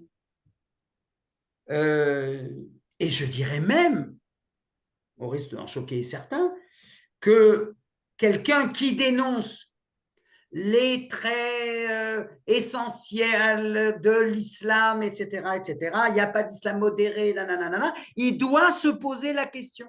Attention, est-ce que je ne vire pas de... Il doit lui se poser la question, parce que je ne dis pas que les autres doivent le lui dire. Donc, quand on a une conviction, je dis ça par position éthique, on doit se poser la question du potentiel de la position qu'on n'a pas. Est-ce qu'on peut, Denis, est-ce qu'on peut entendre peut-être les quelques-uns? Là, il y a Stéphanie Rosa Stéphanie, Bonjour, que je connais bien. Bonjour Stéphanie, bonjour Liliane, je vois. tu veux Bonjour. intervenir? Vas-y.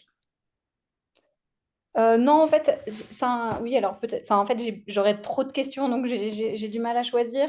Mais j'étais surprise que tu nous parles pas du tout de l'antisémitisme juif, indépendamment de la question du sionisme, en fait, parce que c'est un sujet en tant que tel. Ça existe depuis avant la création de l'État d'Israël, en Otto fait. Weininger.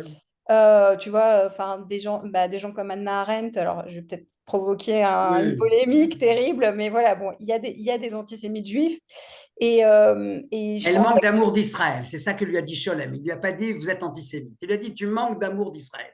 Ouais, mais il y a Bon, d'autres gens qui lui ont dit qu'elle était antisémite. Mais bref, ne nous lançons pas sur Hannah Arendt, c'est pas le sujet. Ce que je veux dire, c'est que est-ce qu'il y a quand même pas un lien avec, il y a de l'antisémitisme juif, l'antisionisme n'est-il pas, l'antisionisme radical n'était-il pas l'expression d'un antisémitisme, voilà, qui est plus global en quelque sorte?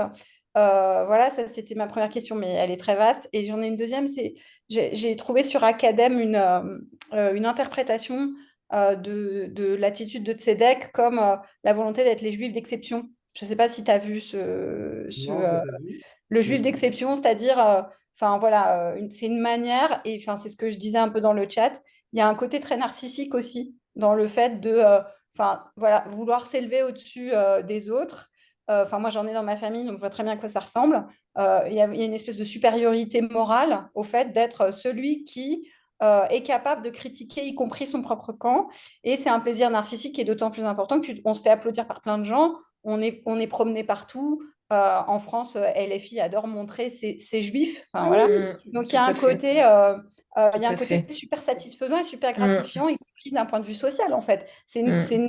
C'est une espèce de position éminente. Voilà, donc je voulais t'entendre sur ces deux aspects. Oui, oui, oui, non, non, sans doute. Non, non, ça, merci Stéphanie, je ne conteste pas les avantages, les stimulants symboliques, hein, pas matériels, je ne pense pas, mais en tout cas symboliques dont on peut bénéficier en ayant cette position-là.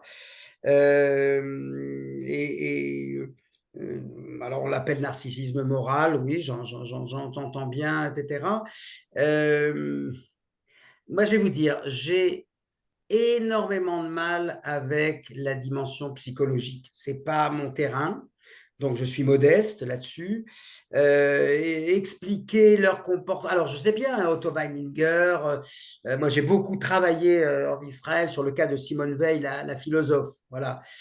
À quel moment son anti-judaïsme dérive sur quelque chose, parce que son anti-judaïsme ne me dérange pas. Qu'elle dise, ah, je trouve que le Dieu des nations, Dieu de la nation juive, c'est un Dieu nationaliste, particulariste, etc. Bon, oui, il y a matière à trouver des choses de ce genre dans le texte biblique, même si ça ne résume pas évidemment tout le texte biblique, et la pensée juive d'ailleurs. Donc oui, je vois bien qu'est-ce qu'il y a d'insupportable et d'irritant, d'arrogant dans cette position-là, d'apparaître comme des héros, etc. Oui. Mais convoquer la haine de soi, voilà, réduire ça au psychologisme, etc.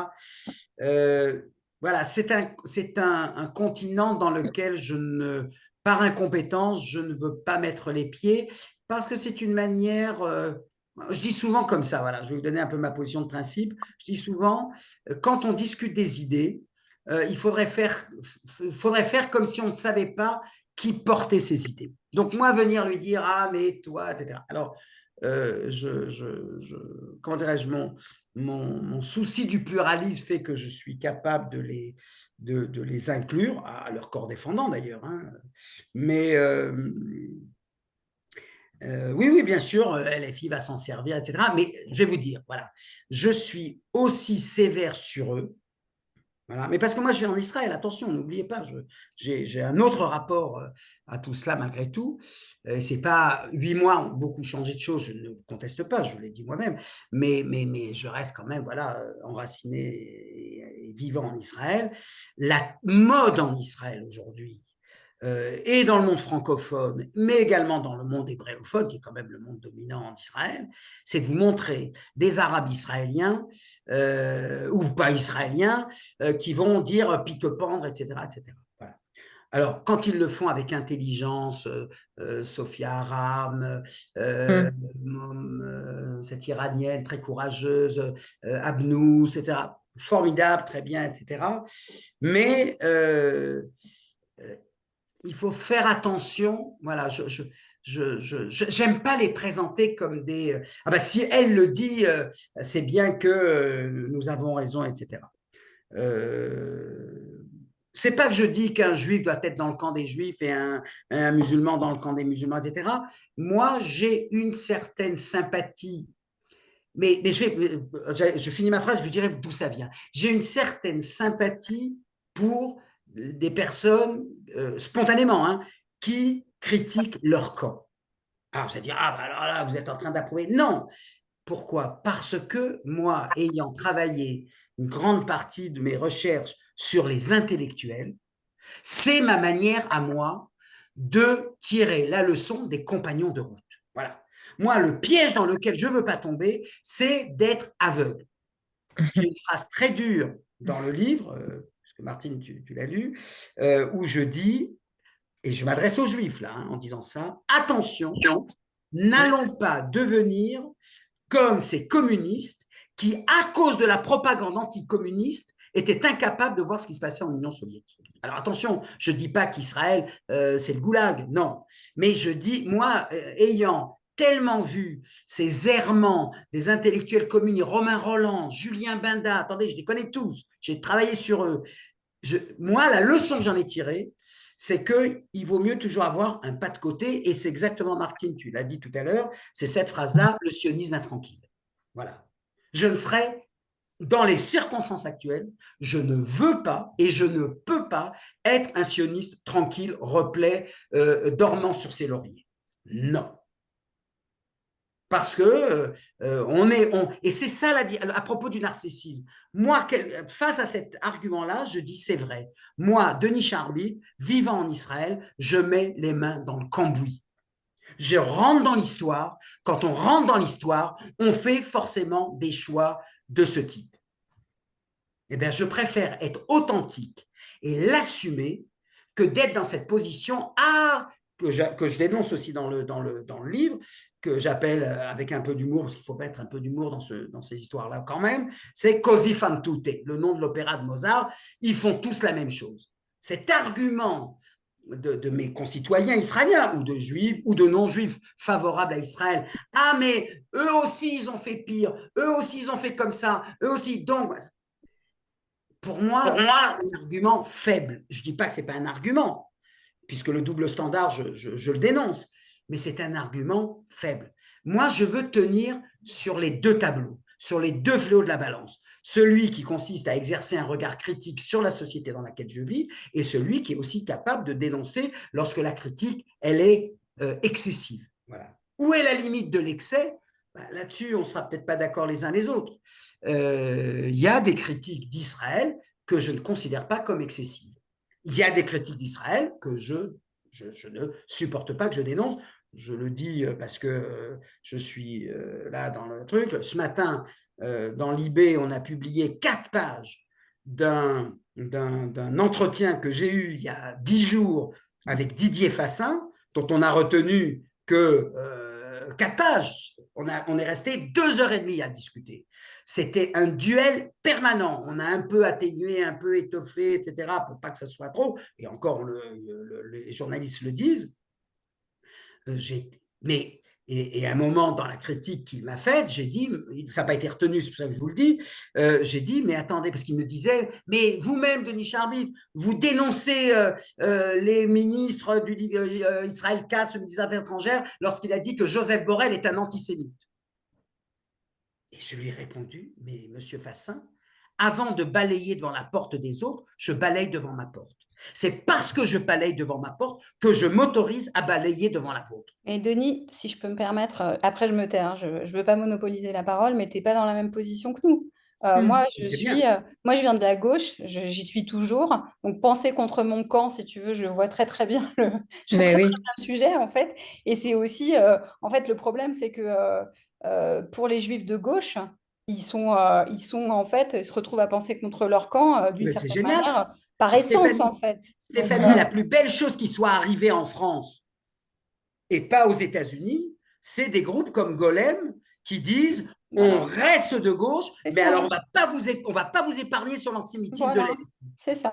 Waouh, il y a ce podcast là, être juif, machin, etc., où c'est que des juifs de gauche qui disent on tient bon dans notre engagement anticapitaliste, anticolonial, anti tout ce que vous voulez, etc., mais qui disent on va rendre gorge à la LFI, on va pas leur lâcher une seconde, et j'appelle ça penser contre son camp. Et regardez la hargne de Tzedek et de UJFP contre Golem, mais je me réjouis tous les jours. Et heureusement qu'eux ne font pas comme les intellectuels communistes quand ils en ont eu ras-le-bol de l'Union soviétique, ce qu'on a appelé les intellectuels défroqués, je romps avec le communisme, je romps avec machin, etc. Je dis pas que c'était pas bien, ils avaient raison de le faire, mais ce que je veux dire, c'est qu'eux disent non, on pourrait dire, ah, je suis revenu de la gauche, c'est tous des antisémites et machin, allez, on va tous voter Macron. Non, eux, ils disent, on reste ce qu'on est.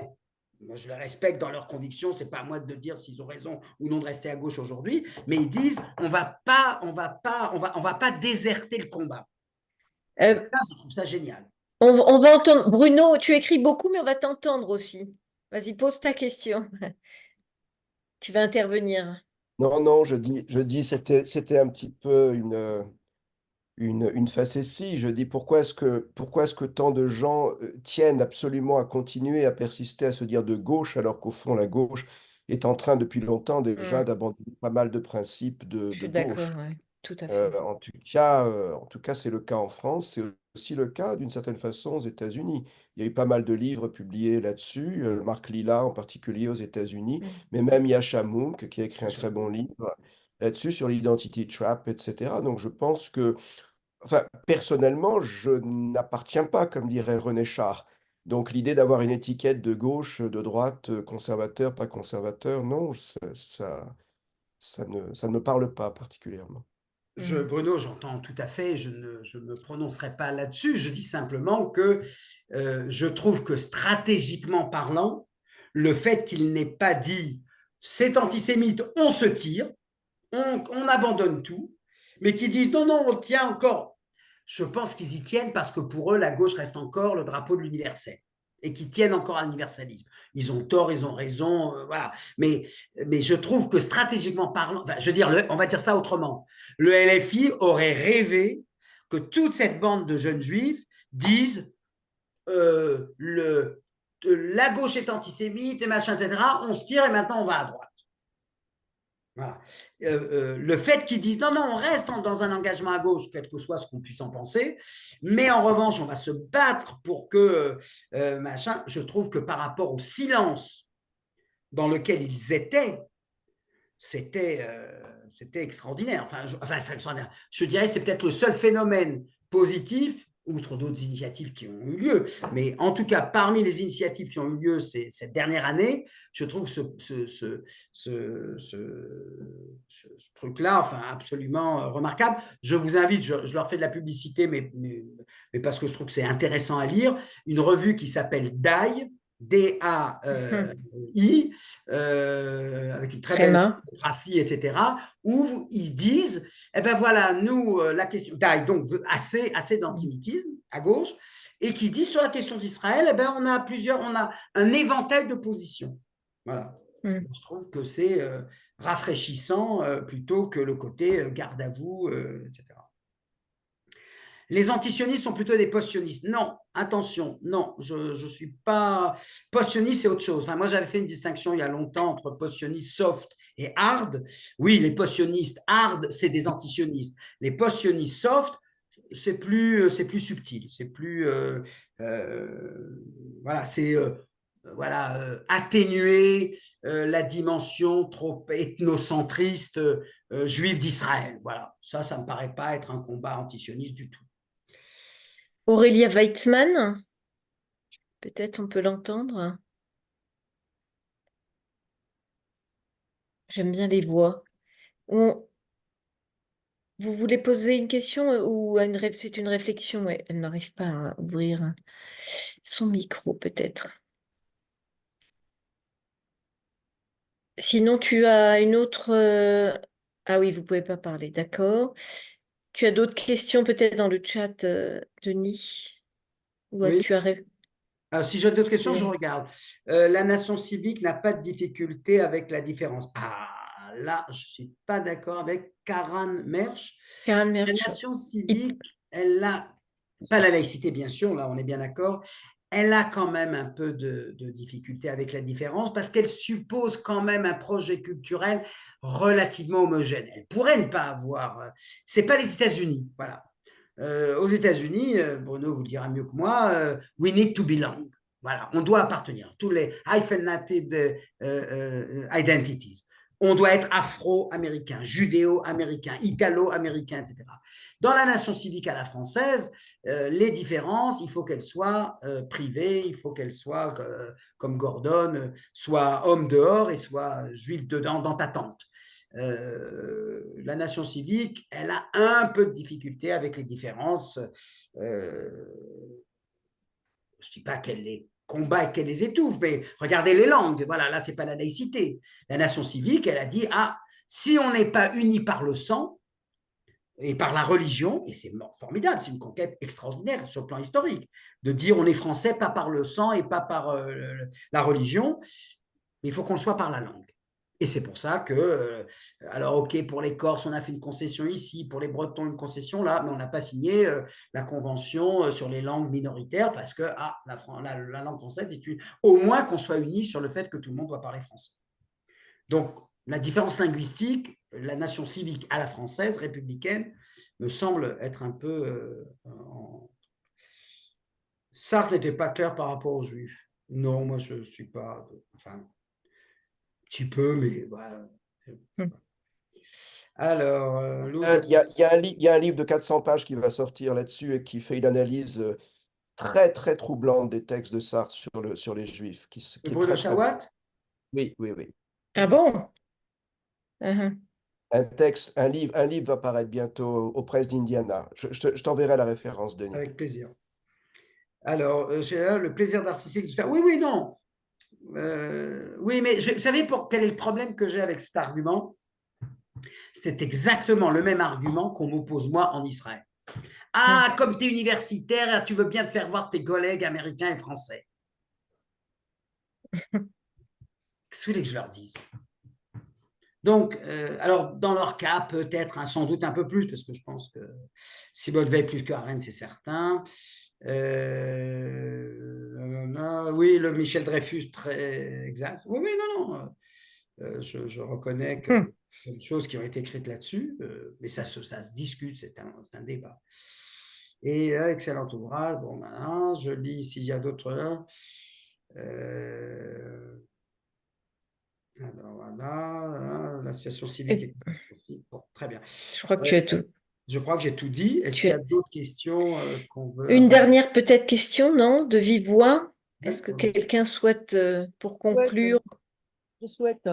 Ah, Martine. Martine? Salut, Denis.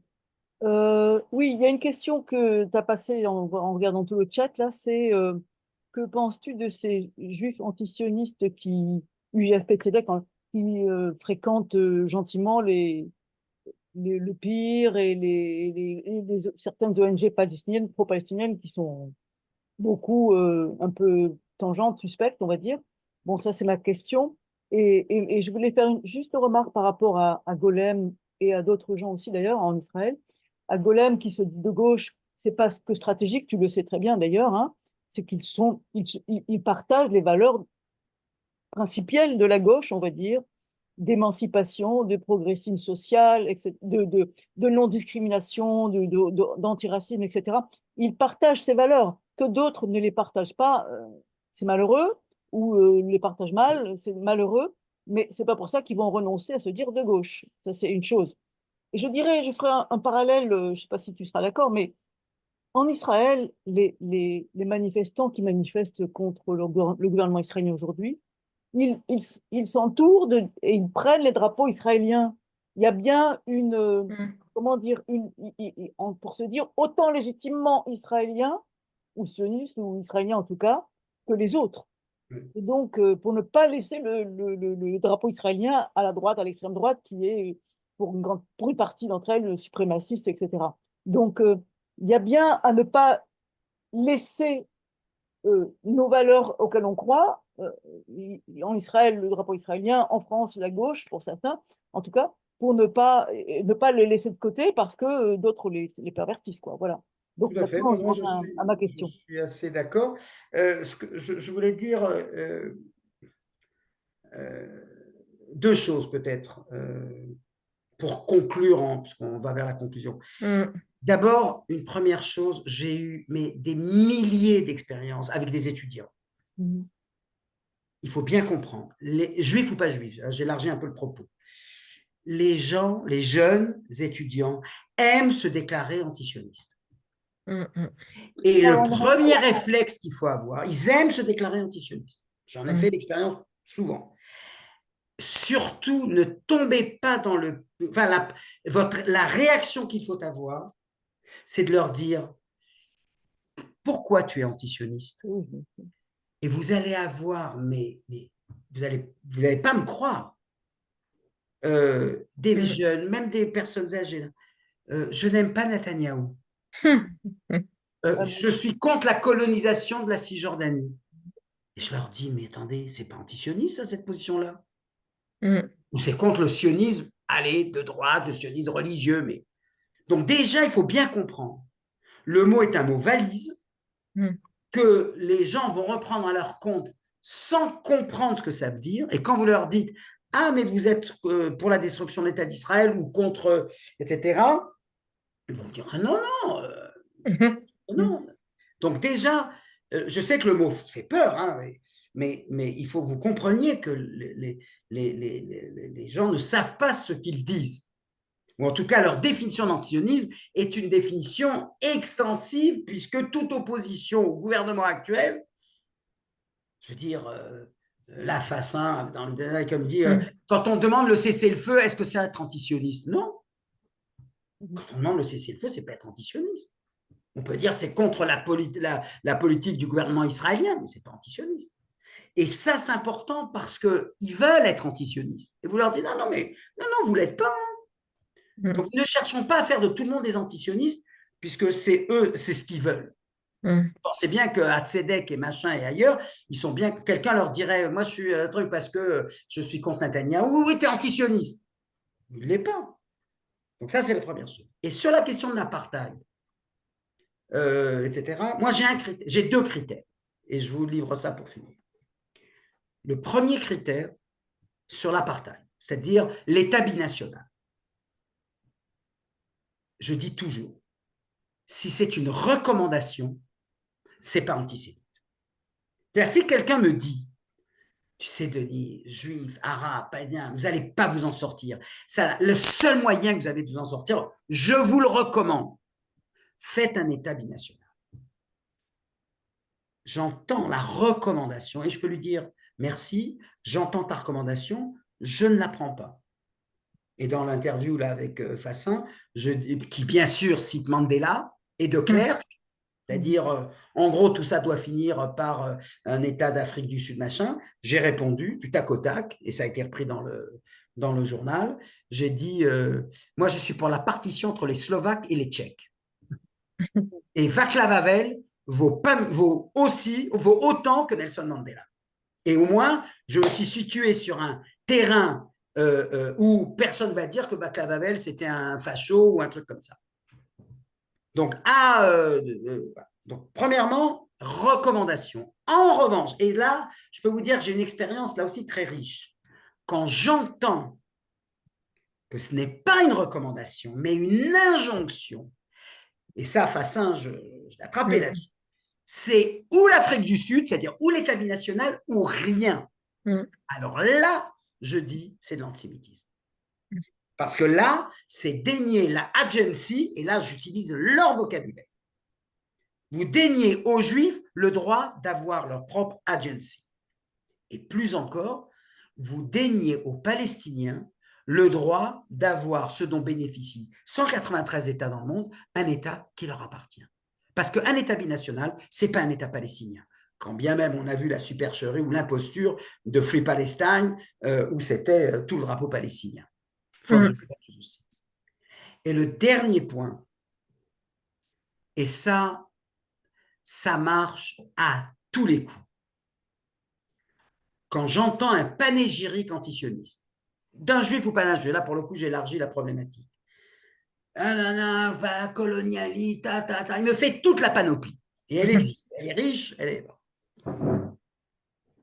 Il termine son discours et je lui dis, à brûle-pourpoint, il s'y attend pas, je lui dis, monsieur Untel, vous pouvez me dire quelque chose qui vous plaît en Israël, que vous trouvez chouette en Israël?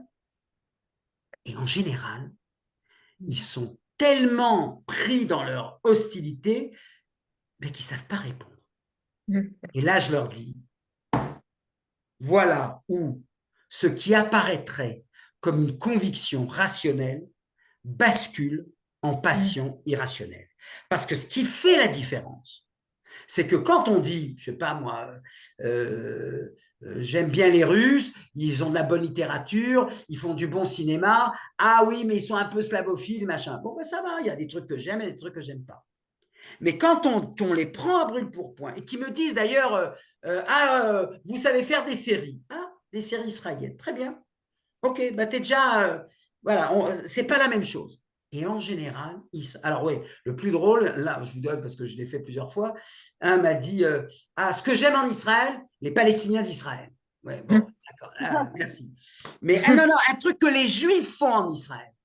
Et quand ils sont incapables d'allonger, mais un seul truc, je sais pas moi, là, les barguets à Tel Aviv, allez, la protection des LGBTQ, les transgenres, hein, s'ils ne sont pas capables de le dire, je les confronte en disant, là, ça veut dire que c'est la définition de l'antisémitisme.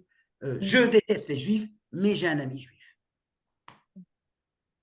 Bon, eh ben, c'était le mot de la fin. C'était le mot de la fin. Voilà. Eh ben, écoute, on te remercie. Merci à tous d'avoir participé à cette conférence et d'avoir posé beaucoup de questions. Voilà, merci à tous et à la prochaine. Martine, c'est Oh, je sais plus, j'oublie toujours. octobre, Ah oui. 9 octobre. le 9 octobre, voilà, Isabelle. Mm. Merci, bonne soirée, bonne fin de Bonne soirée à soirée vous. Beaucoup et de à la Merci beaucoup. prochaine. Au Au revoir. revoir, merci Au beaucoup. revoir. Merci. Au Au revoir. revoir. Au revoir.